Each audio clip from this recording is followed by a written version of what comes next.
এই জাদুবিদ্যা সত্য।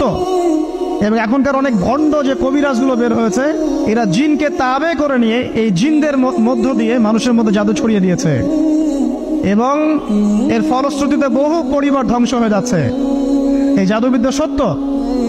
আরো একটা জিনিস সত্য, নবী সাল্লাল্লাহু আলাইহি ওয়াসাল্লাম বলেছেন ইন্না আইনাল হক, চোখের নজর সত্য। নবী করিম সাল্লাল্লাহু আলাইহি ওয়াসাল্লাম বলেছেন চোখের বদনজর সত্য। এই যে আমরা বলি ফেসবুকে এত বেশি ছবি দিয়েন না ভাই, ছবি তুলেন না, ছবি তুলেন না, বারবার যে বলে নিষেধ করি, কারণ কি জানেন? একটাই কারণ, বিকজ চোখ লাগাটা সত্য।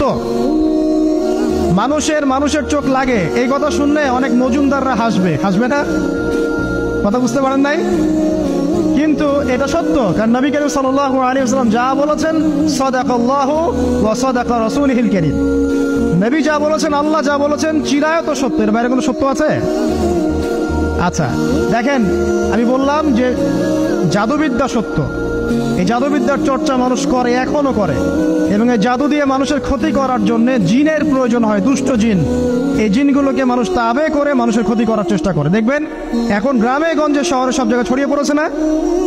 দেখবেন, খুব সতর্ক থাকবেন। আমি পরে সলিউশন বলছি আপনাদেরকে। আরেকটা বলেছি, নবী সাল্লাল্লাহু আলাইহি ওয়াসাল্লাম বলেছেন চোখের বদনজর এমন সত্য যে একটা উটকে এই রান্নার ডেকচির মধ্যে ঢুকাই ফেলতে পারে। একটা উট খুব সুন্দর, ভালো, আপনি দেখছেন মাশাআল্লাহ বলেন নাই, নজর লেগেছে, উটটা মারা গেছে, দেন তারপর তাকে জবাই করে খেয়ে ফেলতে হয়েছে। একজন সাহাবী গোসল করছিলেন, গোসল, এটা হাদিস সহিহ, এই আলেম ওলামা যারা আছেন তারা জানেন যে এই হাদিস সহিহ।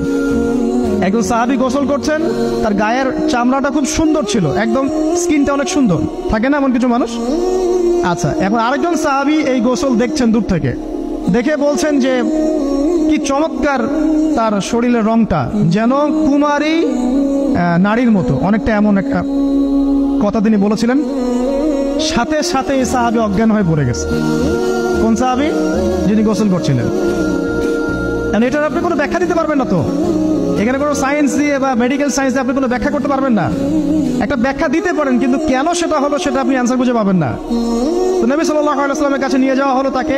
তিনি বললেন যে এই ব্যক্তির ব্যাপারে কি কেউ ভালো মন্দ কিছু বলেছিল? তখন একজন সাহাবী বলেন হ্যাঁ, অমুকে বলেছে এর স্কিনটা অনেক সুন্দর, ওকে ডেকে নিয়ে আসুন। ওকে ডেকে আনা হলো। ডেকে আনার পর নবীজি তাকে অনেক শাসালেন, তোমরা তোমাদের ভাইদেরকে কি মেরে ফেলতে চাও? তখন এই সাহাবী তো অবাক, আমি আবার কখন মারতে চাইলাম ইয়া রাসূলুল্লাহ? আমি তো মারতে চাই নাই, আমি তো খালি বলেছি যে তার গায়ের রংটা অনেক সুন্দর। তখন তিনি বললেন, কেন তুমি সুবহানাল্লাহ বললে না, কেন তুমি মাশাআল্লাহ বললে না? যখন মাশাআল্লাহ বলবেন, সুবহানাল্লাহ বলবেন, নজরটা লাগবে না।